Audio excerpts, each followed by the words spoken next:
कर्जमाफीच्या संदर्भातही आम्ही स्पष्टपणे सांगितलेलं आहे की आम्ही समिती तयार केलेली आहे, त्याचा अहवाल अपेक्षित आहे आणि आम्ही कर्जमाफीच्या संदर्भात जे काही आश्वासन दिलेलं आहे ते उचित वेळी आम्ही पूर्ण करणारच आहोत।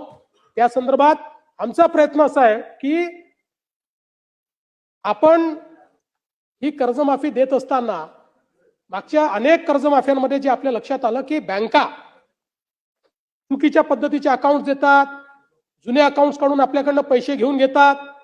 आता आपण ॲग्रीस्टॅक म्हणजे 100% शेतकऱ्यांचं आपण त्या ठिकाणी नोंदणी, त्यांच्या जमिनीची नोंदणी, त्यांच्या सातबाराचा सगळा अहवाल अशा पद्धतीनं आपण एक शेतीचा डिजिटल रेकॉर्ड तयार केलेला आहे।